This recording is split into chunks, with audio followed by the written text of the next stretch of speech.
ಆರೋಗ್ಯದಾಯಕನಾದ ಯೇಸು ಕ್ರಿಸ್ತನ ಅತಿ ಪವಿತ್ರವಾದ ನಾಮದಲ್ಲಿ ನಿಮ್ಮನ್ನು ಇಂದಿನ ಸತ್ಯವೇದ ಅಧ್ಯಯನಕ್ಕೆ ಬಹು ಪ್ರೀತಿಯಿಂದ ಸ್ವಾಗತಿಸುತ್ತೇನೆ. ಪ್ರಿಯರೇ, ಕಳೆದ ಕಾರ್ಯಕ್ರಮದಲ್ಲಿ ಮಾರ್ಕನು ಬರೆದ ಸುವಾರ್ತೆಯ 1ನೇ ಅಧ್ಯಾಯದ 21ನೇ ವಚನದಿಂದ 2ನೇ ಅಧ್ಯಾಯದ 4ನೇ ವಚನದವರೆಗೆ ಮಾಡಿದ ಧ್ಯಾನವನ್ನು ಪ್ರಾರ್ಥನಾಪೂರ್ವಕವಾಗಿ ವೀಕ್ಷಿಸಿ ಅದರ ಮೂಲಕ ಅನೇಕ ಆತ್ಮಿಕ ಆಶೀರ್ವಾದಗಳನ್ನು ಹೊಂದಿಕೊಂಡಿರುವೆವು ಅಲ್ಲವೇ? ಹೌದು. ಸಭಾಮಂದಿರದಲ್ಲಿ ಕಾಣಿಸಿಕೊಂಡ ಯೇಸು ಕ್ರಿಸ್ತನು ಅದರ ನಂತರ ಪೇತ್ರನ ಮನೆಗೆ ಹೋಗಿ ಅಲ್ಲಿ ಅಸ್ವಸ್ಥತೆಯಿಂದ ಮಲಗಿದ್ದ ಅವನ ಅತ್ತೆಯನ್ನು ಗುಣಪಡಿಸಿದನು. ಅದೇ ದಿನ ಸಂಜೆಯಾದಾಗ ಊರೆಲ್ಲ ಬಾಗಿಲಿನ ಮುಂದೆ ಒಟ್ಟುಗೂಡಿತ್ತು. ಯೇಸು ಕ್ರಿಸ್ತನು ಅವರನ್ನು ಬಿಡುಗಡೆಗೊಳಿಸಿದನು, ಕುಷ್ಠರೋಗಿಯನ್ನು ಗುಣಪಡಿಸಿದನು ಎಂಬುದನ್ನು ತಿಳಿದುಕೊಂಡೆವು. ಇಂದು ನಾವು ಮಾರ್ಕನು ಬರೆದ ಸುವಾರ್ತೆಯ 2ನೇ ಅಧ್ಯಾಯದ 5ನೇ ವಚನದಿಂದ 28ನೇ ವಚನದವರೆಗೆ ಧ್ಯಾನ ಮಾಡಲಿದ್ದೇವೆ. ಪ್ರಿಯರೇ, ಇಂದಿನ ಕಾರ್ಯಕ್ರಮವನ್ನು ವೀಕ್ಷಿಸುತ್ತಿರುವಾಗ ಆತನ ಕೈಗಳಲ್ಲಿ ನಮ್ಮನ್ನು ಕೊಡೋಣ. ಆತನೇ ನಮ್ಮನ್ನು ತನ್ನ ಪರಿಪೂರ್ಣ ಚಿತ್ತಕ್ಕನುಸಾರವಾಗಿ ನಡೆಸಲಿ. ಬನ್ನಿರಿ, ಪ್ರಾರ್ಥನಾ ಪೂರ್ವಕವಾಗಿ ಇಂದಿನ ಧ್ಯಾನವನ್ನು ಆರಂಭಿಸೋಣ. ಕರ್ತನಲ್ಲಿ ಪ್ರಿಯರೇ, ಜೀವ ಸ್ವರೂಪನಾದ ಯೇಸು ಕ್ರಿಸ್ತನ ನಾಮದಲ್ಲಿ ನಿಮ್ಮೆಲ್ಲರಿಗೂ ಪ್ರೀತಿಯ ವಂದನೆಗಳು. ದೇವರ ವಾಕ್ಯ ಧ್ಯಾನದಲ್ಲಿ ನಾವೆಲ್ಲರೂ ಸೇರಿ ಬರುವಂತೆ ದೇವರು ನಮ್ಮನ್ನು ನಡೆಸಿದ್ದಾನೆ. ಆತನಿಗೆ ಸ್ತೋತ್ರವಾಗಲಿ. ಕರ್ತನಲ್ಲಿ ಪ್ರಿಯರೇ, ನಮ್ಮ ಧ್ಯಾನದಲ್ಲಿ ದೇವರು ತನ್ನ ವಾಕ್ಯದ ಮೂಲಕ ನಮ್ಮ ಸಂಗಡ ಮಾತಾಡಿ ಆತನ ಹೃದಯದ ವಿಚಾರಗಳನ್ನು ತಿಳಿಯಪಡಿಸಿ ನಾವು ಅದಕ್ಕೆ ವಿಧೇಯರಾಗಿ ಜೀವಿಸುವಂತೆ ಸಹಾಯ ಮಾಡಲಿ ಎಂದು ಬೇಡಿಕೊಳ್ಳುತ್ತಾ ನಮ್ಮ ಧ್ಯಾನವನ್ನು ಆರಂಭಿಸೋಣ.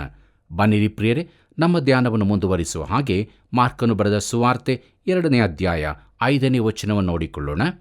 ಯೇಸು ಅವರ ನಂಬಿಕೆಯನ್ನು ನೋಡಿ ಆ ಪಾರ್ಶ್ವವಾಯು ರೋಗಿಗೆ, ಮಗನೇ, ನಿನ್ನ ಪಾಪಗಳು ಕ್ಷಮಿಸಲ್ಪಟ್ಟಿವೆ ಎಂದು ಹೇಳಿದನು ಎಂಬುದಾಗಿ. ಪ್ರೀತಿಯುಳ್ಳ ದೇವಜನರೇ, ಯಾರ ನಂಬಿಕೆ? ಆ ಜನರ ನಂಬಿಕೆ. ಪ್ರಿಯರೇ, ಈ ವಚನವನ್ನು ಓದಿದಾಗಲೆಲ್ಲ ಅನೇಕ ವರ್ಷಗಳವರೆಗೆ ನನ್ನಲ್ಲಿ ಗಲಿಬಿಲಿಯುಂಟಾಗುತ್ತಿತ್ತು. ಕಾರಣ, ಆ ಮನುಷ್ಯನು ರಕ್ಷಿಸಲ್ಪಡುವುದಕ್ಕೆ ಅವನನ್ನು ಹೊತ್ತು ತಂದ ಜನರ ನಂಬಿಕೆಯೇ ಕಾರಣವಾಗಿತ್ತು ಎಂಬ ವಿಷಯದಲ್ಲಿ. ಆದರೆ ನಿನ್ನ ಪಾಪಗಳು ಕ್ಷಮಿಸಲ್ಪಟ್ಟಿವೆ ಎಂಬ ಈ ಭಾಗವನ್ನು ಚೆನ್ನಾಗಿ ಧ್ಯಾನಿಸಿದಾಗ ಆ ರೋಗಿಯನ್ನು ರಕ್ಷಿಸಿದ್ದು ಅವರ ನಂಬಿಕೆಯಲ್ಲ ಎಂದು ತಿಳಿದು ಬಂತು. ಪ್ರಿಯರೇ, ನಿಮಗೆ ಒಬ್ಬ ಒಳ್ಳೆಯ ತಾಯಿ ಇದ್ದರೆ ತುಂಬ ಸಂತೋಷ. ಆದರೆ ಆಕೆಯ ಸೆರಗು ಹಿಡಿದು ನೀನು ಪರಲೋಕಕ್ಕೆ ಹೋಗಲಾರಿ. ಅಂತೆಯೇ ನಿಮಗೆ ಒಳ್ಳೆಯ ತಂದೆ ಇರಬಹುದು, ಆದರೆ ಅವರೂ ಕೂಡ ನಿನ್ನನ್ನು ರಕ್ಷಿಸಲಾರರು. ನೀನು ನೀನಾಗಿಯೇ ನಂಬಿಕೆಯನ್ನು ಪ್ರಕಟಿಸಬೇಕು. ಮೊದಲು ನೀನು ನಂಬುವವನಾಗಿರಬೇಕು. ಪ್ರಿಯರೇ, ಈ ಭಾಗವನ್ನು ನಾವು ಸೂಕ್ಷ್ಮವಾಗಿ ಗಮನಿಸಿದಾಗ ಆ ರೋಗಿಯನ್ನು ರಕ್ಷಿಸಿದ್ದು ಆ 4 ಮಂದಿಯ ನಂಬಿಕೆಯಲ್ಲವೆಂಬುದು ತಿಳಿದು ಬರುತ್ತದೆ. ಯೇಸುವಿನ ಮಾತನ್ನು ವೈಯಕ್ತಿಕವಾಗಿ ಕೇಳುವ ಸ್ಥಳಕ್ಕೆ ಆತನನ್ನು ಕರೆತಂದದ್ದು ಅವರ ನಂಬಿಕೆಯೇ ಸರಿ. ಆದರೆ ಯೇಸು ಅವರ ನಂಬಿಕೆ ನೋಡಿ ಎಂಬುದಾಗಿ ನೋಡುವಾಗ, ಅಂದರೆ ಆ ಪಾರ್ಶ್ವವಾಯು ರೋಗಿಯನ್ನು ಆತನ ಬಳಿಗೆ ತಂದ ಅವರ ನಂಬಿಕೆಯನ್ನು ಆತನು ಗಮನಿಸಿದನು. ಈ ನಂಬಿಕೆಯನ್ನು ನೋಡಿದ ಬಳಿಕ ಆತನು ಆ ರೋಗಿಯೊಂದಿಗೆ ನೇರವಾಗಿ ಸಂಪರ್ಕಿಸಿ, ಮಗನೇ, ನಿನ್ನ ಪಾಪಗಳು ಕ್ಷಮಿಸಲ್ಪಟ್ಟಿವೆ ಎಂದು ಹೇಳಿದನು. ಪ್ರೀತಿಯುಳ್ಳ ದೇವಜನರೇ, ಇಂತಹ ದೋಲಿ ಹೊರುವ ಜನರು ನಮ್ಮ ಸಭೆಗಳಿಗೆ ಇಂದು ಅಗತ್ಯವಿದೆ. ರಕ್ಷಿಸಲ್ಪಡದವರು ಸುವಾರ್ತೆಯನ್ನು ಕೇಳುವಂತೆ ಅವರನ್ನು ಕರೆತರುವ ನಂಬಿಕೆಯುಳ್ಳ ಜನರು ಬೇಕು. ಪಾಪದ ಪಾರ್ಶ್ವವಾಯು, ಅಂದರೆ ಸುವಾರ್ತೆಯನ್ನು ಅಲಕ್ಷ್ಯ ಮಾಡುವ ಪೀಡಿತರು ಇಂದು ತುಂಬ ಮಂದಿ ಇದ್ದಾರೆ.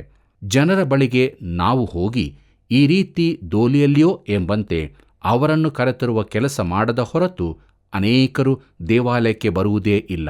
ಪ್ರಿಯರೇ, ಆ 4 ಮಂದಿ ಅದನ್ನೇ ಮಾಡಿದರು. ಆ ರೋಗಿಯು ಯೇಸುವಿನಿಂದ ವೈಯಕ್ತಿಕವಾಗಿ, ಮಗನೇ, ನಿನ್ನ ಪಾಪಗಳು ಕ್ಷಮಿಸಲ್ಪಟ್ಟಿವೆ ಎಂಬ ಮಾತನ್ನು ಕೇಳುವಂತೆ ಮಾಡಲು ಕರೆತರುವ ನಂಬಿಕೆ ಅವರಲ್ಲಿತ್ತು. ನಮ್ಮಲ್ಲಿ ಕೂಡ ಇಂಥ ನಂಬಿಕೆ ಬೇಕು ಪ್ರಿಯರೇ. ಈ ಮೂಲಕವಾಗಿ ನಾವು ಅನೇಕರನ್ನು ಕ್ರಿಸ್ತನ ಬಳಿಗೆ ಕರೆತರುವವರಾಗಬೇಕು. ಬನ್ನಿರಿ, ನಮ್ಮ ಧ್ಯಾನವನ್ನು ಮುಂದುವರಿಸುವ ಹಾಗೆ ಮಾರ್ಕನು ಬರೆದ ಸುವಾರ್ತೆ 2ನೇ ಅಧ್ಯಾಯ 6 ಮತ್ತು 7ನೇ ವಚನಗಳು ನೋಡಿಕೊಳ್ಳೋಣ. ಅಲ್ಲಿ ಹೀಗೆ ಬರುತ್ತದೆ, ಆದರೆ ಶಾಸ್ತ್ರಿಗಳಲ್ಲಿ ಕೆಲವರು ಅಲ್ಲಿ ಕೂತುಕೊಂಡಿದ್ದು, ಇವನು ಯಾಕೆ ಹೀಗೆ ಮಾತಾಡುತ್ತಾನೆ? ಇದು ದೇವದೂಷಣೆ. ದೇವರೊಬ್ಬನೇ ಹೊರತು ಮತ್ತಾರೂ ಪಾಪಗಳನ್ನು ಕ್ಷಮಿಸಬಲ್ಲರು ಎಂದು ತಮ್ಮ ತಮ್ಮ ಮನಸ್ಸಿನಲ್ಲಿ ಅಂದುಕೊಂಡರು ಎಂಬುದಾಗಿ. ಪ್ರೀತಿಯುಳ್ಳ ಸಹೋದರ ಸಹೋದರಿಯರೇ, ಆತನ ವೈರಿಗಳು ಈಗಾಗಲೇ ಅಲ್ಲಿದ್ದರು. ಅವರು ಬಾಯಿ ಮಾತಿನಲ್ಲಿ ಏನೂ ನುಡಿಯದಿದ್ದರೂ ಮನಸ್ಸಿನಲ್ಲಿ ಅಂದುಕೊಳ್ಳುತ್ತಿದ್ದರು. ಅವರು ಅಂದುಕೊಂಡ ಮೊದಲನೇ ಪ್ರಶ್ನೆ ತಪ್ಪಾಗಿತ್ತು, ಆದರೆ ಎರಡನೆಯದು ಸರಿಯಾಗಿತ್ತು. ಅದೇನೆಂದರೆ, ಈ ಮನುಷ್ಯನು ಅಂದರೆ ಯೇಸು ಕ್ರಿಸ್ತನು ದೇವದೂಷಣೆ ಮಾಡುತ್ತಿಲ್ಲ, ಆದರೆ ದೇವರು ಮಾತ್ರವೇ ಪಾಪಗಳನ್ನು ಕ್ಷಮಿಸಬಲ್ಲನೆಂಬುದು ಸರಿಯಾದದ್ದು. ಕರ್ತನಲ್ಲಿ ಪ್ರೀತಿಯುಳ್ಳ ಸಹೋದರ ಸಹೋದರಿಯರೇ, ಯಾವನೇ ನ್ಯಾಯಾಧೀಶನು ತಪ್ಪಿಗಸ್ತನೆಂದು ತೀರ್ಪಾದವನನ್ನು ಬಿಟ್ಟು ಬಿಡಲು ಸಾಧ್ಯವಿಲ್ಲವಲ್ಲ? ಯಾಕಂದರೆ ನ್ಯಾಯವನ್ನು ಜಾರಿಗೊಳಿಸುವುದೇ ಅವನ ಕೆಲಸ. ದೇವರು ಈ ವಿಶ್ವದ ಅಧಿಪತಿಯಾಗಿರುವುದರಿಂದ ಆತನು ತನ್ನ ಕಾನೂನುಗಳನ್ನು ಕಾಯಲೇಬೇಕಿದೆ. ದೇವರು ನ್ಯಾಯ ತಪ್ಪಿ ನಡೆಯಲು ಎಂದಿಗೂ ಸಾಧ್ಯವಿಲ್ಲ. ಯಾಕಂದರೆ ಆತನು ನೀತಿಯ ದೇವರು.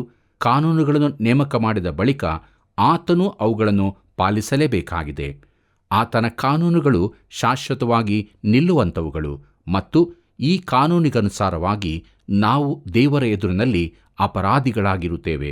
ಕರ್ತನಲ್ಲಿ ಪ್ರಿಯರೇ, ನಮ್ಮ ಪಾಪಗಳು ಕ್ಷಮಿಸಲ್ಪಡಬೇಕಾಗಿದೆ. ಆತನು ಕ್ಷಮಿಸಬಲ್ಲವನಾಗಿದ್ದಾನೆ. ಆತನು ಉದಾರ ಹೃದಯದವನಾಗಿದ್ದರಿಂದ ನಮ್ಮನ್ನು ಕ್ಷಮಿಸುತ್ತಾನೆಂದು ನಾವು ಭಾವಿಸದಿರೋಣ.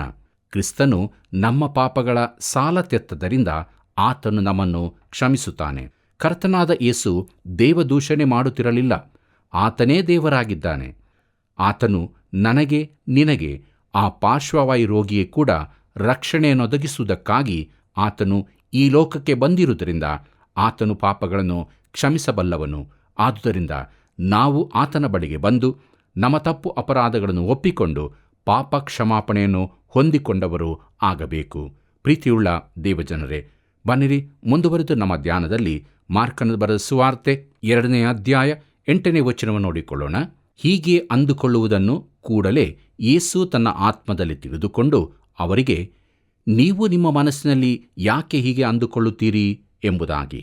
ಪ್ರೀತಿಯುಳ್ಳ ದೇವಜನರೇ, ಆ ಮನುಷ್ಯರು ಬಾಯಿದೆರೆದು ಮಾತಾಡಲಿಲ್ಲ, ಆದರೆ ತಮ್ಮ ಮನಸ್ಸಿನೊಳಗೆ ಯೋಚಿಸಿಕೊಂಡರು. ಪ್ರಿಯರೇ, ಆತನು ಅವರ ಬಾಯಿ ತೆರೆಯಲು ಯತ್ನಿಸುತ್ತಾನೆ. ಆದರೆ ಹಿಂದೆ ಅನೇಕ ಬಾರಿ ಅವರೊಳಗೆ ಆದ ವಾಗ್ವಾದದಲ್ಲಿ ಅವರು ಹೀನಾಯ ಸೋಲು ಕಂಡಿದ್ದರಿಂದ ಈಗ ಸುಮ್ಮನಿರುವುದೇ ಲೇಸೆಂದು ಅವರು ತಿಳಿದುಕೊಂಡರು. ಆದ್ದರಿಂದ ಯೇಸುವೇ ಮುಂದಕ್ಕೆ ಮಾತನಾಡಬೇಕಾಯಿತು. ನಮ್ಮ ಧ್ಯಾನವನ್ನು ಮುಂದುವರಿಸುವ ಹಾಗೆ ಮಾರ್ಕನು ಬರೆದ ಸುವಾರ್ತೆ 2ನೇ ಅಧ್ಯಾಯ 9ನೇ ವಚನವನ್ನು ನೋಡೋಣ. ಅಲ್ಲಿ ಹೀಗೆ ಬರುತ್ತದೆ, ಯಾವುದು ಸುಲಭ? ನಿನ್ನ ಪಾಪಗಳು ಕ್ಷಮಿಸಲ್ಪಟ್ಟಿವೆ ಅನ್ನುವುದೋ, ಎದ್ದು ನಿನ್ನ ಹಾಸಿಗೆಯನ್ನು ತೆಗೆದುಕೊಂಡು ನಡೆ ಅನ್ನುವುದೋ ಎಂಬುದಾಗಿ. ಪ್ರೀತಿಯುಳ್ಳ ದೇವಜನರೇ, ಈ ಪ್ರಶ್ನೆಗೂ ಅವರು ಉತ್ತರಿಸುವ ಸ್ಥಿತಿಯಲ್ಲಿ ಇರಲಿಲ್ಲ. ಆದ್ದರಿಂದ ಅವರು ಮೌನವಾಗಿಯೇ ಇದ್ದರು. ಅವರ ಮೌನವನ್ನು ಕಂಡ ಯೇಸು ತಾನೇ ಮಾತನಾಡತೊಡಗುತ್ತಾನೆ. ಅವರ ಮನಸ್ಸಿನ ಯೋಚನೆಗಳೇನೆಂದು ಆತನಿಗೆ ತಿಳಿದಿತ್ತು. ಕರ್ತನಲ್ಲಿ ಪ್ರಿಯರೇ, ಯೋಹಾನ ಬರೆದ ಸುವಾರ್ತೆ 2ನೇ ಅಧ್ಯಾಯ 25ನೇ ವಚನದಲ್ಲಿ ನಾವು ಹೀಗೆ ಓದುತ್ತೇವೆ, ಆತನು ಪ್ರತಿ ಮನುಷ್ಯನ ಆಂತರ್ಯವನ್ನು ತಿಳಿದವನಾದ ಕಾರಣ ಯಾವನು ಯಾವ ಮನುಷ್ಯನ ವಿಷಯದಲ್ಲಿಯೂ ಆತನಿಗೆ ಸಾಕ್ಷಿ ಕೊಡಬೇಕಾದ ಅವಶ್ಯವಿರಲಿಲ್ಲ ಎಂಬುದಾಗಿ. ಹೌದು ಪ್ರಿಯರೇ, ಯಾಕಂದರೆ ಆತನು ದೇವರಾಗಿದ್ದಾನೆ. ಬನ್ನಿರಿ ಮುಂದುವರೆದು ನಾವು ನೋಡುತ್ತೇವೆ, ಈಗ ಯೇಸುವೇ ಅವರನ್ನು ಮಾತಿನಲ್ಲಿ ಸಿಕ್ಕಿಸುತ್ತಾನೆ. ಈ ಮನುಷ್ಯನ ಪಾಪವನ್ನು ಕ್ಷಮಿಸಿಬಿಡುವುದು ಸುಲಭವೋ, ಇಲ್ಲವೇ ಅವನು ಎದ್ದು ನಡೆದಾಡುವಂತೆ ಮಾಡುವುದು ಸುಲಭವೋ? ಅವರು ಉತ್ತರ ಕೊಡದಿದ್ದರೂ ಅವರ ಉತ್ತರ ಎರಡೂ ಅಸಾಧ್ಯವೇ ಎಂಬುದಾಗಿದ್ದಿರಬಹುದು. ಅದು ಸರಿಯೇ. ಆದ್ದರಿಂದ ಯೇಸು ಅವನಿಗೆ ಹಾಸಿಗೆಯನ್ನು ಎತ್ತಿಕೊಂಡು ಹೋಗಲು ಹೇಳಿದನು. ನಮ್ಮ ಧ್ಯಾನವನ್ನು ಮುಂದುವರಿಸಿ ಮಾರ್ಕನ ಬರೆದ ಸುವಾರ್ತೆ 2ನೇ ಅಧ್ಯಾಯ 10 ಮತ್ತು 11ನೇ ವಚನವನ್ನು ನೋಡೋಣ. ಆದರೆ ಪಾಪಗಳನ್ನು ಕ್ಷಮಿಸಿ ಬಿಡುವುದಕ್ಕೆ ಮನುಷ್ಯಕುಮಾರನಿಗೆ ಭೂಲೋಕದಲ್ಲಿ ಅಧಿಕಾರ ಉಂಟೆಂಬುದು ನಿಮಗೆ ತಿಳಿಯಬೇಕು ಎಂದು ಹೇಳಿ ಪಾರ್ಶ್ವವಾಯು ರೋಗಿಯನ್ನು ನೋಡಿ, ಎದ್ದು ನಿನ್ನ ಹಾಸಿಗೆಯನ್ನು ಎತ್ತಿಕೊಂಡು ಮನೆಗೆ ಹೋಗೆಂದು ನಿನಗೆ ಹೇಳುತ್ತೇನೆ ಅಂದನು ಎಂಬುದಾಗಿ. ಪ್ರೀತಿಯುಳ್ಳ ಸಹೋದರ ಸಹೋದರಿಯರೇ, ಯೇಸು ಅವನಿಗೆ ಹಾಸಿಗೆಯನ್ನು ಎತ್ತಿಕೊಂಡು ಮನೆಗೆ ಹೋಗಲು ಹೇಳಿದ್ದು ಆತನಿಗೆ ತಿರುಗಿ ಈ ರೋಗ ಬಾಧಿಸಬಾರದೆಂದು ತೋರಿಸಲಿಕ್ಕಾಗಿ ಎಂಬುದಾಗಿ ಒಬ್ಬ ಸತ್ಯವೇದ ಪಂಡಿತರು ಹೇಳಿದ್ದಾರೆ. ಅವನು ತಿರುಗಿ ಆ ರೀತಿ ಹಾಸಿಗೆಯಲ್ಲಿ ಮಲಗಿದವನಾಗಿ ಬರಲಾರನು. ಅವನು ಇನ್ನು ಮುಂದೆ ಸ್ವಸ್ಥನಾಗಿ ನಡೆದಾಡುವವನಾಗಿರುತ್ತಾನೆ.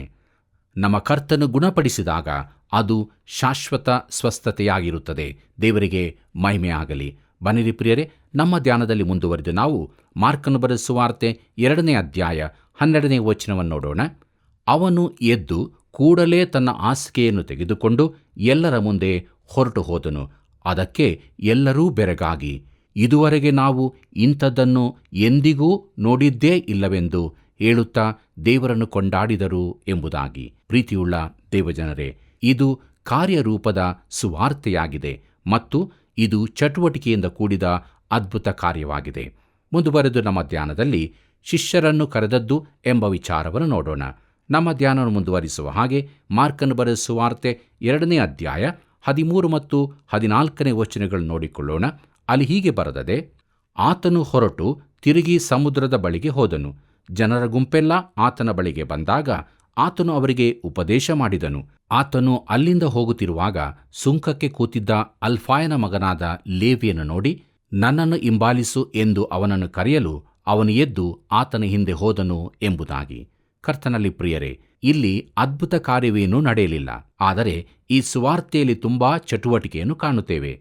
ಈ ಭಾಗದಲ್ಲಿ ಲೇವಿಯನಾದ ಮತ್ತಾಯನನ್ನು ಕರೆದದ್ದನ್ನು ಕಾಣುತ್ತೇವೆ. ಮತ್ತಾಯನು ಲೇವಿಯ ವಂಶಕ್ಕೆ ಸೇರಿದವನು. ಸ್ವಲ್ಪ ಈ ಕುರಿತು ನಾವು ಯೋಚಿಸೋಣ. ಯಾಜಕನ ಕುಲಕ್ಕೆ ಸೇರಿದವನಾದ ಇವನು ಸುಂಕದ ಕೆಲಸ ಮಾಡುತ್ತಿದ್ದಾನೆ. ಕಳೆದು ಹೋದ 10 ಇಸ್ರಾಯೇಲ್ ಕುಲಗಳ ಕುರಿತು ಇದು ಸ್ವಲ್ಪ ಸೂಚನೆಯನ್ನು ಕೊಡುತ್ತದೆ. ಯೂದ ಕುಲದವನೊಬ್ಬನಲ್ಲದ ಒಬ್ಬನನ್ನು ನಾವು ಇಲ್ಲಿ ಕಾಣುತ್ತೇವೆ. ಈ ದಿನಗಳಲ್ಲಿ ಯಾರಾದರೂ ಇಸ್ರಾಯೇಲ್ಯರ 10 ಕುಲಗಳು ಕಾಣದೇ ಹೋಗಿವೆ ಎಂದು ಹೇಳಿದರೆ ಅದು ಸರಿಯಾದದ್ದಲ್ಲ. ಆ ಕುಲಗಳು ಕಳೆದು ಹೋಗಿಲ್ಲ. ಇಲ್ಲಿ ಒಬ್ಬನನ್ನು ಕಾಣುತ್ತೇವಲ್ಲ, ಲೇವಿಯ ಕುಲದವನೊಬ್ಬನು ಯೇಸುವಿನ ಶಿಷ್ಯನಾಗುತ್ತಾನೆ. ಪ್ರಿಯರೇ, ಯೇಸು ಅವನನ್ನು ಕರೆದು ತನ್ನ ಶಿಷ್ಯನಾಗಿ ಮಾಡಿಕೊಳ್ಳುತ್ತಾನೆ. ಮತ್ತಾಯನು ಬರೆದ ಸುವಾರ್ತೆಯಲ್ಲಿ ತಾನು ದೊಡ್ಡ ಔತಣ ಮಾಡಿಸಿ ತನ್ನ ಸ್ನೇಹಿತರನ್ನು ಊಟಕ್ಕೆ ಕರೆದದ್ದರ ಕುರಿತಾಗಿ ಬರೆಯಲಿಲ್ಲ. ಅವನಿಗಿದ್ದ ಸ್ನೇಹಿತರೆಲ್ಲರೂ ಪಾಪಿಗಳೇ ಆಗಿದ್ದರು. ಬನ್ನಿರಿ ಪ್ರಿಯರೇ, ಮುಂದುವರೆದು ನಮ್ಮ ಧ್ಯಾನದಲ್ಲಿ ಮಾರ್ಕನು ಬರೆದ ಸುವಾರ್ತೆ 2ನೇ ಅಧ್ಯಾಯ 15 ಮತ್ತು 16ನೇ ವಚನಗಳನ್ನು ನೋಡಿಕೊಳ್ಳೋಣ. ಆನಂತರ ಆತನು ಅವನ ಮನೆಯೊಳಕ್ಕೆ ಊಟಕ್ಕೆ ಕೂತಿರುವಲ್ಲಿ ಬಹು ಮಂದಿ ಸುಂಕದವರು, ಪಾಪಿಗಳು ಯೇಸುವಿನ ಮತ್ತು ಆತನ ಶಿಷ್ಯರ ಪಂಕ್ತಿಯಲ್ಲೇ ಕೂತುಕೊಂಡರು. ಅಂಥವರು ಬಹು ಮಂದಿ ಇದ್ದರು. ಫರಿಸಾಯರಾದ ಶಾಸ್ತ್ರಿಗಳು ಆತನ ಹಿಂದೆ ಹೋಗಿ ಆತನು ಪಾಪಿಗಳ ಮತ್ತು ಸುಂಕದವರ ಸಂಗಡ ಊಟ ಮಾಡುವುದನ್ನು ಕಂಡು ಆತನ ಶಿಷ್ಯರಿಗೆ, ಈತನು ಸುಂಕದವರ ಮತ್ತು ಪಾಪಿಗಳ ಸಂಗಡ ಊಟ ಮಾಡುತ್ತಾನೆ, ನೋಡಿರಿ ಎಂದು ಹೇಳಿದರು ಎಂಬುದಾಗಿ. ಪ್ರೀತಿಯುಳ್ಳ ದೇವಜನರೇ, ಅಲ್ಲಿ ಔತಣಕ್ಕೆ ಕರೆಯಲ್ಪಟ್ಟವರು ಪಾಪಿಗಳು, ಸುಂಕದವರು ಆಗಿದ್ದಾರೆಂಬುದಾಗಿ 3 ಸಾರಿ ಹೇಳಲ್ಪಟ್ಟದ್ದನ್ನು ಗಮನಿಸಿದ್ದೀರಾ?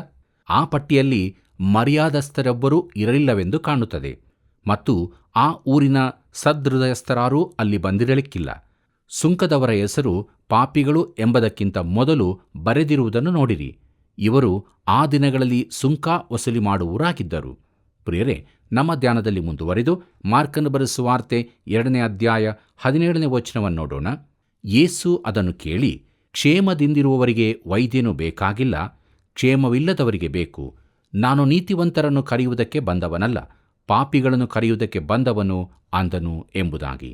ಪ್ರೀತಿಯುಳ್ಳ ಸಹೋದರ ಸಹೋದರಿಯರೇ, ಇದು ಕಠಿಣವಾದ ಉತ್ತರವಾಗಿದೆ ಅಲ್ಲವೇ? ಎಲ್ಲರೂ ಸ್ವಸ್ಥದಿಂದಿರುವಾಗ ಯಾರೂ ವೈದ್ಯರನ್ನು ಕರೆಯುವುದಿಲ್ಲ. ಅಸ್ವಸ್ಥನಾದಾಗ ಮಾತ್ರ ವೈದ್ಯರನ್ನು ಕರೆಯುವ ಅಗತ್ಯ ನಮಗೆ ಬೀಳುತ್ತದೆ. ತಾನು ನೀತಿವಂತರನ್ನಲ್ಲ, ಪಾಪಿಗಳನ್ನು ಕರೆಯುವುದಕ್ಕೆ ಬಂದವನೆಂದು ಯೇಸು ಇಲ್ಲಿ ಹೇಳುತ್ತಿದ್ದಾನೆ. ಅಲ್ಲಿ ಪಾಪಿಗಳು ಮಾತ್ರವೇ ಇದ್ದದರಿಂದ ಆತನು ಈ ಮಾತನ್ನು ಹೇಳಿದನು. ಅಲ್ಲಿದ್ದವರಲ್ಲಿ ಯಾರೂ ನೀತಿವಂತರಿರಲಿಲ್ಲ. ಆದರೆ ಫರಿಸಾಯರು ತಾವು ನೀತಿವಂತರೆಂದು ಎಣಿಸಿಕೊಳ್ಳುತ್ತಿದ್ದರು. ಬನ್ನಿರಿ ಪ್ರಿಯರೇ, ನಮ್ಮ ಧ್ಯಾನದಲ್ಲಿ ಮುಂದುವರೆದು ಮಾರ್ಕನು ಬರೆದ ಸುವಾರ್ತೆ 2ನೇ ಅಧ್ಯಾಯ 18ನೇ ವಚನವನ್ನು ನೋಡೋಣ. ಇದಲ್ಲದೆ ಯೋಹಾನನ ಶಿಷ್ಯರು ಫರಿಸಾಯರು ಉಪವಾಸವಾಗಿದ್ದರು. ಅವರು ಆತನ ಬಳಿಗೆ ಬಂದು, ಯೋಹಾನನ ಶಿಷ್ಯರು ಫರಿಸಾಯರ ಶಿಷ್ಯರು ಉಪವಾಸ ಮಾಡುತ್ತಾರಲ್ಲ, ನಿನ್ನ ಶಿಷ್ಯರು ಯಾಕೆ ಉಪವಾಸ ಮಾಡುವುದಿಲ್ಲ ಎಂದು ಕೇಳಲು ಎಂಬುದಾಗಿ. ಪ್ರೀತಿಯುಳ್ಳ ದೇವಜನರೇ, ಅವರು ಧರ್ಮಶಾಸ್ತ್ರವನ್ನು ಅನುಸರಿಸುವರಾಗಿದ್ದರು. ಮುಂದುವರೆದು ನಾವು ನೋಡುತ್ತೇವೆ, ಮದಲಿಂಗನು ಜೊತೆಗಿರುವಾಗ ಉಪವಾಸ ಮಾಡತಕ್ಕದಲ್ಲ ಎಂಬುದಾಗಿ. ನಮ್ಮ ಧ್ಯಾನವನ್ನು ಮುಂದುವರಿಸುವ ಹಾಗೆ ಮಾರ್ಕನು ಬರೆದ ಸುವಾರ್ತೆ 2ನೇ ಅಧ್ಯಾಯ 19 ಮತ್ತು 20ನೇ ವಚನಗಳು ನೋಡೋಣ. ಯೇಸು ಅವರಿಗೆ, ಮದುವೆಯ ಜನರು ತಮ್ಮ ಸಂಗಡ ಮದಲಿಂಗನೂ ಇರುವಲ್ಲಿ ಉಪವಾಸ ಮಾಡುವುದುಂಟೆ? ಮದಲಿಂಗನು ತಮ್ಮ ಸಂಗಡ ಇರುವ ತನಕ ಅವರು ಉಪವಾಸ ಮಾಡಲಾಗದು. ಆದರೆ ಮದಲಿಂಗನನ್ನು ಅವರ ಬಳಿಯಿಂದ ತೆಗೆದುಕೊಂಡು ಹೋಗುವ ಕಾಲ ಬರುತ್ತದೆ, ಆ ಕಾಲದಲ್ಲೇ ಉಪವಾಸ ಮಾಡುವರು ಎಂಬುದಾಗಿ. ಪ್ರೀತಿಯುಳ್ಳ ದೇವಜನರೇ, ಉಪವಾಸ ಆಚರಿಸುವುದಕ್ಕಿಂತ ಅವರ ಜೊತೆಯಲ್ಲೇ ಇರುವ ತನ್ನೊಂದಿಗೆ ಸಂಬಂಧ ಬೆಳೆಸಿ ಅನ್ಯೋನ್ಯತೆಯಲ್ಲಿರುವುದು ಉತ್ತಮ ಎಂಬುದಾಗಿ ಯೇಸು ಇಲ್ಲಿ ಹೇಳುತ್ತಿದ್ದಾನೆ. ಈ ದಿನಗಳ ಪರಿಸ್ಥಿತಿಯು ಇದೇ ಆಗಿದೆಯಲ್ಲವೇ? ಹೊರಗಿನ ತೋರಿಕೆಯಲ್ಲಿ ಧಾರ್ಮಿಕರಂತೆ ನಡೆಸುವುದು ಸುಲಭವಾಗಿದೆ. ಆದರೆ ಯೇಸುವನ್ನು ಪ್ರೀತಿಸಿ ಆತನೊಂದಿಗೆ ಅನ್ಯೋನ್ಯತೆಯಲ್ಲಿರುವುದು ವಿಶೇಷವಾದ ಸಂಗತಿಯಾಗಿದೆ. ಬನ್ನಿರಿ, ಮುಂದುವರೆದು ನಾವು ಹಳೆಯ ಬಟ್ಟೆಗೆ ಹೊಸದರ ತ್ಯಾಪೆ, ಹಳೆಯ ಬುದ್ದಲಿಗಳಲ್ಲಿ ಹೊಸ ದ್ರಾಕ್ಷಾರಸ ಎಂಬ ವಿಚಾರವನ್ನು ಧ್ಯಾನ ಮಾಡೋಣ. ನಮ್ಮ ಧ್ಯಾನದಲ್ಲಿ ಮುಂದುವರೆದು ಮಾರ್ಕನ ಬರೆದ ಸುವಾರ್ತೆ 2ನೇ ಅಧ್ಯಾಯ 21 ಮತ್ತು 22ನೇ ವಚನಗಳನ್ನು ನೋಡೋಣ. ಅಲ್ಲಿ ಹೀಗೆ ಬರೆದಿದೆ: ಯಾರೂ ಹೊಸ ಬಟ್ಟೆಯ ತುಂಡನ್ನು ಹಳೆಯ ವಸ್ತ್ರಕ್ಕೆ ತ್ಯಾಪೆ ಹಚ್ಚುವುದಿಲ್ಲ. ಹಚ್ಚಿದರೆ ಆ ಹೊಸ ತ್ಯಾಪೆಯು ಹಳೆಯ ವಸ್ತ್ರವನ್ನು ಹಿಂಜುವುದರಿಂದ ಹರಕು ಹೆಚ್ಚಾಗುವುದು, ಮತ್ತು ಹಳೆಯ ಬುದ್ದಲಿಗಳಲ್ಲಿ ಹೊಸ ದ್ರಾಕ್ಷಾರಸವನ್ನು ಯಾರೂ ಹಾಕಿಡುವುದಿಲ್ಲ. ಇಟ್ಟರೆ ಆ ದ್ರಾಕ್ಷಾರಸವು ಬುದ್ದಲಿಗಳನ್ನು ಒಡೆದು ದ್ರಾಕ್ಷಾರಸವು ಬುದ್ದಲಿಗಳು ಎರಡೂ ಕೆಟ್ಟು ಹೋಗುವು. ಆದರೆ ಹೊಸ ದ್ರಾಕ್ಷಾರಸವನ್ನು ಹೊಸ ಬುದ್ದಲಿಗಳಲ್ಲಿ ಹಾಕಿಡತಕ್ಕದ್ದು ಎಂದು ಹೇಳಿದನು ಎಂಬುದಾಗಿ. ಕರ್ತನಲ್ಲಿ ಪ್ರೀತಿಯುಳ್ಳ ನನ್ನ ಸಹೋದರ ಸಹೋದರಿಯರೇ, ತನ್ನೊಂದಿಗೆ ಪ್ರೀತಿ ಅನ್ಯೋನ್ಯತೆಯಿಂದಿರುವ ಜೀವಿತಕ್ಕೆ ಯೇಸು 2 ಉದಾಹರಣೆಗಳನ್ನು ಕೊಡುತ್ತಾನೆ. ಧರ್ಮಶಾಸ್ತ್ರ ನಿಯಮಗಳನ್ನು ಸುಧಾರಿಸಲಿಕ್ಕಾಗಿ ತಾನು ಬಂದಿಲ್ಲವೆಂದು ಆತನು ಹೇಳುತ್ತಿದ್ದಾನೆ. ಮೋಶೆಯ ಧರ್ಮಶಾಸ್ತ್ರಕ್ಕೆ ಏನನ್ನಾದರೂ ಸೇರಿಸಲಿಕ್ಕಾಗಿ ತಾನು ಬಂದವನಲ್ಲ. ಅದರಲ್ಲಿ ತಿದ್ದುಪಡಿ ಮಾಡಲಿಕ್ಕಾಗಿ ತಾನು ಬರಲಿಲ್ಲ, ಆದರೆ ಹೊಸದನ್ನೇ ಮಾಡಲಿಕ್ಕೆ ಬಂದವನು. ಹಳೆ ವಸ್ತ್ರಕ್ಕೆ ತ್ಯಾಪೆ ಹಚ್ಚಲು ನಾನು ಬರಲಿಲ್ಲ, ನಮಗೆ ಹೊಸ ಅಂಗಿಯನ್ನೇ ಕೊಡಲು ಆತನು ಬಂದನು ಎಂಬುದಾಗಿ ಆತನು ತಿಳಿಸುತ್ತಾ ಇದ್ದಾನೆ. ಜನರು ಧರ್ಮಶಾಸ್ತ್ರಕ್ಕೆ ಅನುಸಾರವಾಗಿ ನಡೆಯುತ್ತಿದ್ದರು. ಅವರ ಕೆಲಸಗಳು ಹಳೆ ನುಸಿ ತಿಂದ ಬಟ್ಟೆಯಂತಿತ್ತು. ಆದರೆ ಕ್ರಿಸ್ತನನ್ನು ನಂಬುವ ಪಾಪಿಗೆ ದೊರಕುವ ನೀತಿಯ ಹೊಸ ನಿಲುವಂಗಿಯನ್ನು ಕೊಡಲು ಯೇಸು ಕ್ರಿಸ್ತನು ಈ ಲೋಕಕ್ಕೆ ಬಂದನು. ಇದು ಒಬ್ಬ ಪಾಪಿಯನ್ನು ದೇವರೆದುರು ನಿಲ್ಲುವುದಕ್ಕೆ ಯೋಗ್ಯನನ್ನಾಗಿ ಮಾಡುತ್ತದೆ. ಪ್ರಿಯರೇ, ಆತನು ಇಲ್ಲಿ ಹೇಳುವ ಮಾತು ಅದ್ಭುತವಾದ ಮಹಿಮೆಯ ಸಂಗತಿಯಾಗಿದೆ.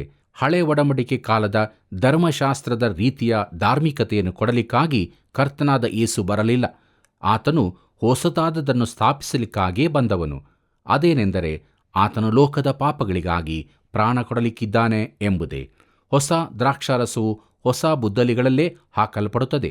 ಹೊಸ ನಿಲುವಂಗಿಯನ್ನು ಹೊಸ ಮನುಷ್ಯನಿಗೆ ತೊಡಿಸುತ್ತಾರೆ. ನಂಬಿಕೆಯ ಮೂಲಕ ದೇವರ ಮಗುವಾದಾತನಿಗೆ ಆ ನಿಲುವಂಗಿಯು ಹೊದಿಸಲ್ಪಡುತ್ತದೆ. ಇದು ಒಂದು ಅದ್ಭುತವಾದ ಸಂಗತಿಯಾಗಿದೆ. ದೇವರಿಗೆ ಮಹಿಮೆಯಾಗಲಿ. ಬನ್ನಿ ಪ್ರಿಯರೇ, ಮುಂದುವರೆದು ನಮ್ಮ ಧ್ಯಾನದಲ್ಲಿ ಸಬ್ಬತ್ತು ಎಂಬ ವಿಚಾರವನ್ನು ಧ್ಯಾನ ಮಾಡೋಣ. ಈ ಅಧ್ಯಾಯದ ಕೊನೆಯ ಭಾಗದಲ್ಲಿ ಹೊಲಗಳ ನಡುವೆ ಸಬ್ಬತ್ತಿನ ವಿಚಾರವು ಬರುತ್ತದೆ. 3ನೇ ಅಧ್ಯಾಯದಲ್ಲಿ ಸಭಾಮಂದಿರದೊಳಗಿನ ಸಬ್ಬತ್ ದಿನದ ಕುರಿತಾಗಿ ತಿಳಿಸಲ್ಪಡುತ್ತದೆ. ಈ ಎರಡೂ ಸಂಗತಿಗಳು ಮತ್ತಾಯನ ಹಾಗೂ ಲೂಕನ ಸುವಾರ್ತೆಗಳಲ್ಲಿ ಕೂಡ ತಿಳಿಸಲ್ಪಟ್ಟಿದೆ. ಈ ಸಬ್ಬತ್ ದಿನದ ಕುರಿತ ವಾಗ್ವಾದದಿಂದಲೇ ಯೇಸುವಿಗೂ ಧಾರ್ಮಿಕ ನಾಯಕರಿಗೂ ಭೇದ ಉಂಟಾದದರಿಂದ ಈ ವಿಚಾರ ಬಹು ಪ್ರಾಮುಖ್ಯವಾದದ್ದಾಗಿದೆ. ಪ್ರಿಯರೇ, ಇಲ್ಲಿಂದ ಮುಂದಕ್ಕೆ ಅವರು ಆತನನ್ನು ಕೊಲ್ಲುವುದಕ್ಕಾಗಿ ಕಾಯುತ್ತಿದ್ದರು. ತಾನು ಸಬ್ಬತ್ತಿಗೆ ಒಡೆಯನೆಂದು ಯೇಸು ಇಲ್ಲಿ ತಿಳಿಸುತ್ತಾನೆ. ಸಭಾಮಂದಿರದಲ್ಲಿ ಸಬ್ಬತ್ ದಿನದಂದು ಆತನು ಒಳ್ಳೆಯ ಕಾರ್ಯವನ್ನು ಮಾಡಿದ್ದಾನೆ. ಈ ಎರಡೂ ಸಂದರ್ಭಗಳಲ್ಲಿಯೂ ಆತನು ಸಬ್ಬತ್ ದಿನವನ್ನು ಮೀರಿದ್ದಾನೋ ಎಂಬುದೇ ಪ್ರಶ್ನೆಯಾಗಿದೆ. ಪ್ರಿಯರೇ, ಕೈಬತ್ತಿ ಹೋದವನನ್ನು ಸಬ್ಬತ್ ದಿನದಲ್ಲಿ ಗುಣಪಡಿಸಿದ್ದು ಸಬ್ಬತ್ ನಿಯಮಕ್ಕೆ ವಿರುದ್ಧವಾದದ್ದಾಗಿತ್ತೋ? ಖಂಡಿತವಾಗಿಯೂ ಇಲ್ಲ. ಆತನು ಧರ್ಮಶಾಸ್ತ್ರವನ್ನು ನೆರವೇರಿಸುವುದಕ್ಕಾಗಿ ಬಂದವನು. ಇದಕ್ಕೆ ನಿಜವಾದ ಅರ್ಥವನ್ನು ಆತನು ಇಲ್ಲಿ ತಿಳಿಸುತ್ತಾನೆ. ತಾನು ಸಬ್ಬತ್ತಿಗೆ ಒಡೆಯನಾಗಿದ್ದಾನೆಂದು, ಒಳ್ಳೆಯ ಕೆಲಸ ಮಾಡುವುದು ಅತೀ ಮುಖ್ಯವೆಂದು ತಿಳಿಸುತ್ತಾನೆ. ಬನ್ನಿರಿ ಪ್ರಿಯರೇ, ನಮ್ಮ ಧ್ಯಾನ ಮುಂದುವರಿಸುವ ಹಾಗೆ ಮಾರ್ಕನು ಬರೆದ ಸುವಾರ್ತೆ 2ನೇ ಅಧ್ಯಾಯ 23ನೇ ವಚನ ನೋಡೋಣ. ಯೇಸು ಸಬ್ಬತ್ ದಿನದಲ್ಲಿ ಪೈರಿನ ಹೊಲಗಳನ್ನು ಹಾದು ಹೋಗುತ್ತಿರುವಾಗ ಆತನ ಶಿಷ್ಯರು ನಡೆಯುತ್ತಾ ತೆನೆಗಳನ್ನು ಮುರುಕೊಂಡರು ಎಂಬುದಾಗಿ. ಪ್ರೀತಿಯುಳ್ಳ ಸಹೋದರ ಸಹೋದರಿಯರೇ, ಪೈರು ಎಂಬುದರ ಗ್ರೀಕ್ ಮೂಲದ ಶಬ್ದ ಕಾಳಿನ ಹೊಲ ಎಂದು ಅರ್ಥ ಕೊಡುತ್ತದೆ. ಅದು ಗೋಧಿ ಅಥವಾ ಜವೆಗೋಧಿಯಾಗಿದ್ದಿರಬಹುದು. ಶಿಷ್ಯರು ತೆನೆಗಳನ್ನು ಮುರಿದುಕೊಂಡು ತಿನ್ನುತ್ತಿದ್ದರು. ಫರಿಸಾಯರು ಇದನ್ನು ಪೈರನ್ನು ಕೊಯ್ಯುವ ಕಾರ್ಯಕ್ಕೆ ಸಮಾನವಾಗಿ ಮಾಡಿಕೊಂಡು ಸಬ್ಬತ್ ದಿನದಲ್ಲಿ ಈ ಕೆಲಸವಾಯಿತೆಂದು ಆಕ್ಷೇಪಿಸಿದರು. ಪ್ರಿಯರೇ, ಧರ್ಮಶಾಸ್ತ್ರವು ಕಾಳಿನ ತೆನೆಗಳನ್ನು ಕೀಳುವುದಕ್ಕೆ ಸಮ್ಮತಿ ನೀಡುತ್ತದೆ. ಹಳೆ ಒಡಂಬಡಿಕೆಯಲ್ಲಿ ಧರ್ಮೋಪದೇಶ ಕಾಂಡ 23ನೇ ಅಧ್ಯಾಯ 24 ಮತ್ತು 25ನೇ ವಚನಗಳಲ್ಲಿ ಹೀಗೆ ಬರುತ್ತದೆ: ಮತ್ತೊಬ್ಬನ ದ್ರಾಕ್ಷೆ ತೋಟದಲ್ಲಿ ನೀವು ಹೋಗುತ್ತಿರುವಾಗ ಇಷ್ಟಾನುಸಾರ ಹಣ್ಣುಗಳನ್ನು ತಿನ್ನಬಹುದೇ ಹೊರತು ಪಾತ್ರೆಯಲ್ಲಿ ತೆಗೆದುಕೊಂಡು ಹೋಗಬಾರದು. ಮತ್ತೊಬ್ಬನ ಪೈರಿನಲ್ಲಿ ಹೋಗುತ್ತಿರುವಾಗ ತೆನೆಗಳನ್ನು ಕೈಯಿಂದ ಮುರುಕೊಳ್ಳಬಹುದೇ ಹೊರತು ಆ ಪೈರಿಗೆ ಕುಡುಗೋಲು ಹಾಕಬಾರದು ಎಂಬುದಾಗಿ. ಪ್ರೀತಿಯುಳ್ಳ ದೇವಜನರೇ, ಈ ಶಿಷ್ಯರು ನಿಜವಾಗಿ ಧರ್ಮಶಾಸ್ತ್ರಕ್ಕನುಸಾರವಾಗೇ ನಡಕೊಳ್ಳುತ್ತಿದ್ದರು. ಅವರು ಕುಡುಗೋಲಿನಿಂದ ತೆನೆ ಕೊಯ್ದಿರುತ್ತಿದ್ದರೆ ಅವರು ಕೊಯ್ಲು ಮಾಡಿದಂತಾಗುತ್ತಿತ್ತು. ಫರಿಸಾಯರು ಈ ಘಟನೆಗೆ ತಮ್ಮದೇ ಅರ್ಥ ಕಲ್ಪಿಸಿಕೊಂಡು ಅದು ಧರ್ಮಶಾಸ್ತ್ರ ಮೀರಿದಂತಾಯಿತು ಎಂದು ಆಕ್ಷೇಪಿಸಿದರು. ಬನ್ನಿರಿ ಪ್ರಿಯರೇ, ಮುಂದುವರೆದು ನಮ್ಮ ಧ್ಯಾನದಲ್ಲಿ ಮಾರ್ಕನು ಬರೆದ ಸುವಾರ್ತೆ 2ನೇ ಅಧ್ಯಾಯ 24 ಮತ್ತು 25ನೇ ವಚನಗಳನ್ನು ನೋಡಿಕೊಳ್ಳೋಣ. ಅಲ್ಲಿ ಹೀಗೆ ಬರೆದದೆ: ಫರಿಸಾಯರು ಆತನನ್ನು, ನೋಡು, ಇವರು ಸಬ್ಬತ್ ದಿನದಲ್ಲಿ ಮಾಡಬಾರದ ಕೆಲಸವನ್ನು ಯಾಕೆ ಮಾಡುತ್ತಾರೆ ಎಂದು ಕೇಳಿದರು. ಆತನು ಅವರಿಗೆ, ದಾವೀದನು ತಾನು ತನ್ನ ಸಂಗಡ ಇದ್ದವರು ಕೊರತೆಯುಳ್ಳವರಾಗಿ ಹಸಿದಾಗ ಏನು ಮಾಡಿದನೆಂಬುದನ್ನು ನೀವು ಎಂದಾದರೂ ಓದಲಿಲ್ಲವೋ ಎಂಬುದಾಗಿ. ಕರ್ತನಲ್ಲಿ ಪ್ರಿಯರೇ, ಅವರು ಸಬ್ಬತ್ತನ ನಿಯಮ ಮೀರಿಲ್ಲವೆಂದು ಆತನು ವಾದಿಸಲಿಲ್ಲ. ಈ ಕುರಿತು ಅವರೊಡನೆ ಚರ್ಚಿಸಲು ಆತನು ಇಷ್ಟಪಡಲಿಲ್ಲ. ಆತನು ಅವರ ಅರಸನಾಗಿದ್ದ ದಾವೀದನ ಜೀವಿತದಲ್ಲಿನ ಒಂದು ಘಟನೆಯನ್ನು ಉದಾಹರಣೆಯಾಗಿ ತೆಗೆದುಕೊಂಡನು. ಅಲ್ಲಿ ದಾವೀದನು ಮೋಶೆಯ ಧರ್ಮಶಾಸ್ತ್ರವನ್ನು ಮೀರಿದ್ದರೂ ಕೂಡ ಅವನು ಸರಿಯೆಂದು ತೀರ್ಮಾನಿಸಲ್ಪಟ್ಟನು. ದೇವರ ಸೇವೆ ಮಾಡುವ ಸೇವಕನಿಗೆ ಕಷ್ಟ ಬಂದಾಗ ಅಲ್ಲಿ ಧರ್ಮಶಾಸ್ತ್ರ ನಿಯಮದ ಕಟ್ಟುನಿಟ್ಟನ್ನು ಗಮನಿಸಬಾರದು. ದಾವೀದನ ಘಟನೆ ಇದನ್ನೇ ತಿಳಿಸುತ್ತದೆ. ಯೇಸು ಇದನ್ನು ಉದಾಹರಣೆಯಾಗಿ ಉಪಯೋಗಿಸಿದನು. ಬನ್ನಿರಿ ಪ್ರಿಯರೇ, ನಮ್ಮ ಧ್ಯಾನದ ಕೊನೆಯ ಭಾಗದಲ್ಲಿ ಮಾರ್ಕನು ಬರೆದ ಸುವಾರ್ತೆ 2ನೇ ಅಧ್ಯಾಯ 26ನೇ ವಚನದಿಂದ 28ನೇ ವಚನಗಳು ನೋಡಿಕೊಳ್ಳೋಣ. ಅಲ್ಲಿ ಹೀಗೆ ಬರೆದದೆ: ಅವನು ಮಹಾಯಾಜಕನಾದ ಅಬಿಯಾತರನ ಕಾಲದಲ್ಲಿ ದೇವರ ಮಂದಿರದೊಳಕ್ಕೆ ಹೋಗಿ ಯಾಜಕರು ಹೊರತು ಮತ್ತಾರೂ ತಿನ್ನಬಾರದ ನೈವೇದ್ಯದ ರೊಟ್ಟಿಗಳನ್ನು ತಾನೂ ತಿಂದು ತನ್ನ ಸಂಗಡ ಇದ್ದವರಿಗೂ ಕೊಟ್ಟನಲ್ಲ ಎಂದು ಹೇಳಿದನು. ಮತ್ತು ಆತನು, ಸಬ್ಬತ್ ದಿನವು ಮನುಷ್ಯರಿಗೋಸ್ಕರ ಉಂಟಾಯಿತೇ ಹೊರತು ಮನುಷ್ಯರು ಸಬ್ಬತ್ ದಿನಕ್ಕೋಸ್ಕರ ಉಂಟಾಗಲಿಲ್ಲ. ಹೀಗಿರಲಾಗಿ ಮನುಷ್ಯಕುಮಾರನು ಸಬ್ಬತ್ ದಿನಕ್ಕೂ ಒಡೆಯನಾಗಿದ್ದಾನೆ ಅಂದನು ಎಂಬುದಾಗಿ. ಪ್ರೀತಿಯುಳ್ಳ ಸಹೋದರ ಸಹೋದರಿಯರೇ, ಸಬ್ಬತ್ ದಿನ ಹಾಗೂ ಅದರ ಅರ್ಥವನ್ನು ತಿಳಿಯುವುದಕ್ಕೆ ಇದು ಒಂದು ಮುಖ್ಯವಾದ ಸೂತ್ರವಾಗಿದೆ. ಧರ್ಮಶಾಸ್ತ್ರವು ಮಾನವನಿಗಾಗಿ ಮಾಡಲ್ಪಟ್ಟಿದೆ ಹೊರತು ಮನುಷ್ಯನು ಸಬ್ಬತ್ತಿಗಾಗಿ ಉಂಟಾಗಲಿಲ್ಲ. ಇನ್ನೊಂದು ಮುಖ್ಯ ಸೂತ್ರವೆಂದರೆ ಕರ್ತನಾದ ಯೇಸು ಸಬ್ಬತ್ತಿಗೂ ಒಡೆಯನಾಗಿದ್ದಾನೆ. ಈ ಎರಡೂ ಸಂಗತಿಗಳು ಅತೀ ಪ್ರಾಮುಖ್ಯವಾಗಿರುತ್ತದೆ. ಸಬ್ಬತ್ ದಿನವೂ ಕರ್ತನ ದಿನವೋ ಎಂಬ ಪ್ರಶ್ನೆ ಈ ದಿನಗಳಲ್ಲಿ ಅತೀ ಮುಖ್ಯವಾದದ್ದು. ಮೋಶೆಯ ಧರ್ಮಶಾಸ್ತ್ರವು ಇಸ್ರಾಯೇಲರಿಗೂ ದೇವರಿಗೂ ನಡುವಣ ಒಡಂಬಡಿಕೆಯ ಒಂದು ಭಾಗವಾಗಿದ್ದರಿಂದ ನಾವು ಈ ಮೋಶೆಯ ಧರ್ಮಶಾಸ್ತ್ರದ ಅಧೀನರಲ್ಲ. ಹೊಲದಲ್ಲಿನ ಈ ವೃತ್ತಾಂತವು 3ನೇ ಅಧ್ಯಾಯದ ಆರಂಭದಲ್ಲಿನ ಘಟನೆಯೂ ಜೊತೆಯಾಗಿ ಹೋಗುತ್ತದೆ. ಆದ್ದರಿಂದ ನಾವು ಸಬ್ಬತ್ತಿಗೆ ಸಂಬಂಧಪಟ್ಟ ಈ ಘಟನೆಯನ್ನು ಮುಂದಿನ ಧ್ಯಾನದಲ್ಲಿ ಧ್ಯಾನ ಮಾಡೋಣ. ಕರ್ತನಲ್ಲಿ ಪ್ರಿಯರೇ, ಇಂದಿನ ಧ್ಯಾನದಲ್ಲಿ ಪಾರ್ಶ್ವವಾಯು ರೋಗಿಯ ಪಾಪಗಳು ಕ್ಷಮಿಸಲ್ಪಟ್ಟಿದ್ದು, ಶಾಸ್ತ್ರಿಗಳ ದೇವದೂಷಣೆ ಶಿಷ್ಯರನ್ನು ಕರೆದದ್ದು, ಆತನು ಪಾಪಿಗಳನ್ನು ಪ್ರೀತಿಸಿ ಪಾಪವನ್ನು ದ್ವೇಷಿಸ್ತಾನೆ ಎಂಬ ಸತ್ಯವನ್ನು ತಿಳಿಸಿದ್ದು, ಸಬ್ಬತ್ತಿನ ಮಹತ್ವವನ್ನು ತಿಳಿದುಕೊಂಡೆವು. ದೇವರ ವಾಕ್ಯವು ನಮ್ಮನ್ನು ಬಲಪಡಿಸಿದೆಯಲ್ಲವೇ? ಆದ್ದರಿಂದ ವಿಶ್ವಾಸದ ನಮ್ಮ ಜೀವಿತದಲ್ಲಿ ದೇವರನ್ನು ದೂಷಿಸದೆ ಆತನ ಅಪ್ಪಣೆಗಳನ್ನು ಕೈಕೊಂಡು ಜೀವಿಸಿ ಆತನ ಆಶೀರ್ವಾದವನ್ನು ಪಡೆದುಕೊಳ್ಳೋಣ. ಕರ್ತನ ಪ್ರೀತಿ, ಕೃಪೆ, ಕರುಣೆಯು ಸದಾ ನಿಮ್ಮೆಲ್ಲರ ಸಂಗಡ ಇರಲಿ. ಪ್ರೀತಿಯ ದೇವಜನರೇ, ಇಲ್ಲಿಯವರೆಗೆ ನಾವು ಮಾರ್ಕನು ಬರೆದ ಸುವಾರ್ತೆಯ 2ನೇ ಅಧ್ಯಾಯದ 5ನೇ ವಚನದಿಂದ 28ನೇ ವಚನದವರೆಗಿನ ಧ್ಯಾನವನ್ನು ವೀಕ್ಷಿಸಿದ್ದೇವೆ. ಕಳೆದ ಕಾರ್ಯಕ್ರಮದ ಅಂತ್ಯದಲ್ಲಿ ಕೆಲವರು ಒಬ್ಬ ಪಾರ್ಶ್ವವಾಯು ರೋಗಿಯನ್ನು 4 ಮಂದಿಯಿಂದ ಹೊರಿಸಿಕೊಂಡು ಯೇಸುವಿನ ಬಳಿಗೆ ಬಂದಿರುವ ಘಟನೆಯನ್ನು ಧ್ಯಾನ ಮಾಡಿಕೊಂಡೆವು. ಮೇಲ್ಚಾವಣಿಯಿಂದ ಇಳಿಸಲ್ಪಟ್ಟ ಆ ರೋಗಿಯನ್ನು ಅದ್ಭುತಕರವಾಗಿ ಯೇಸು ಗುಣಪಡಿಸುವುದರೊಂದಿಗೆ ಇಂದಿನ ಕಾರ್ಯಕ್ರಮವನ್ನು ಆರಂಭಿಸಿದೆವು. ತನ್ನ ಶಿಷ್ಯರು ಯಾಕೆ ಉಪವಾಸ ಮಾಡುವುದಿಲ್ಲ ಎಂಬುದಾಗಿ ಫರಿಸಾಯರು ಪ್ರಶ್ನೆ ಮಾಡಿದಾಗ ಯೇಸು ಅವರಿಗೆ, ಮದಲಿಂಗನಾದ ಯೇಸು ಕ್ರಿಸ್ತನು ಮೊದಲಗಿತ್ತಿಯಾದ ಸಭೆಯನ್ನು ಪ್ರತಿಷ್ಠೆ ಪಡಿಸುವುದಕ್ಕಾಗಿ ತನ್ನನ್ನು ಒಪ್ಪಿಸಿಕೊಟ್ಟನು ಮತ್ತು ವಾಕ್ಯೋಪದೇಶದ ಸಹಿತವಾದ ಜಲಸ್ನಾನವನ್ನು ಮಾಡಿಸಿ ಶುದ್ಧ ಮಾಡಿದನು ಎಂಬುದಾಗಿ ದೇವರ ವಾಕ್ಯದಲ್ಲಿ ನೋಡುತ್ತೇವೆ. ದೇವರಿಗೆ ಸ್ತೋತ್ರವಾಗಲಿ. ಬನ್ನಿರಿ ಪ್ರಾರ್ಥನೆ ಮಾಡೋಣ. ಪ್ರೀತಿ ಸ್ವರೂಪನಾದ ದೇವರೇ, ಕೃಪಾ ಸಮಯದಲ್ಲಿ ನಿನ್ನ ಪಾದ ಬಳಿಗೆ ಬಂದಿದ್ದೇವೆ. ಪ್ರತಿಯೊಂದು ಕುಟುಂಬಗಳಿಗಾಗಿ ನಿನ್ನ ಬಳಿ ಬೇಡುತ್ತೇವೆ ಸ್ವಾಮಿ. ನಿನ್ನ ವಾಕ್ಯವನ್ನು ಆಲಿಸುವಾಗ ಕುಟುಂಬದಲ್ಲಿ ನಿನ್ನ ದಿವ್ಯವಾದ ಸಮಾಧಾನವನ್ನು ರಕ್ಷಣೆಯ ಸಂತೋಷವನ್ನು ನೆಲೆಗೊಳಿಸಬೇಕಾಗಿ ಬೇಡುತ್ತೇವೆ. ಕುಟುಂಬದಲ್ಲಿರುವಂಥ ಚಿಕ್ಕ ಮಕ್ಕಳಿಂದ ಹಿಡಿದು ಹಿರಿಯರ ತನಕ ಪ್ರತಿಯೊಬ್ಬರ ಜೀವಿತದಲ್ಲಿ ನೀನು ಮಹಿಮೆ ಹೊಂದು, ಯಾವ ಸಮಸ್ಯೆಯಿಂದ ಕಷ್ಟಪಡುತ್ತಿದ್ದಾರೋ, ವೇದನೆ ಇದ್ದಾರೋ, ನಿರಾಶೆಯ ಕೊರತೆಯಲ್ಲಿದ್ದಾರೋ ಅವುಗಳಿಂದ ಬಿಡುಗಡೆಗೊಳಿಸಿ ಪ್ರತಿ ಕುಟುಂಬದ ಯಜಮಾನನು ನೀನಾಗಿದ್ದುಕೊಂಡು ಸ್ವಾಮಿ, ಆತ್ಮದಲ್ಲಿಯೂ ಲೌಕಿಕ ರೀತಿಯಲ್ಲಿಯೂ ಸ್ವಾಮಿ ನಿನ್ನವರಾಗಿ ಜೀವಿಸುವುದಕ್ಕೆ ನಿನ್ನ ಕೃಪೆಯನ್ನವರಿಗೆ ಅನುಗ್ರಹಿಸಿಕೊಡು. ಕೊರತೆಗಳನ್ನು ತೆಗೆದುಹಾಕು. ಕುಟುಂಬದಲ್ಲಿ ನೀನು ಮಾತ್ರ ಮಹಿಮೆ ಹೊಂದು. ಯೇಸುವಿನ ನಾಮದಲ್ಲಿ ಬೇಡಿದ್ದೇವೆ ತಂದೆಯೇ, ಆಮೆನ್. ಪ್ರಿಯರೇ, ಇಂದಿನ ಸತ್ಯವೇದ ಅಧ್ಯಯನವು ನಮ್ಮೆಲ್ಲರನ್ನು ಆತ್ಮೀಕವಾಗಿ ಬಲಪಡಿಸಿದೆ ಹಾಗೂ ನಂಬಿಕೆಯಲ್ಲಿ ದೃಢಪಡಿಸಿದೆಯಲ್ಲವೇ? ಹೌದು ಪ್ರಿಯರೇ, ಅಪನಂಬಿಗಸ್ತರನ್ನು ನಂಬಿಕೆಗೆ ನಡೆಸುವ ಈ ಸುವಾರ್ಥ ಸೇವೆಯಲ್ಲಿ ಪಾಲುಗಾರರಾಗಲು ಹಿಂದೆ ನಾವು ತಿಳಿಸಿದ ಮೊಬೈಲ್ ಸಂಖ್ಯೆಗೆ ಮಿಸ್ ಕಾಲ್ ಕೊಡಿರಿ. ಪುನಃ ಭೇಟಿಯಾಗೋಣ. ವಂದನೆಗಳು.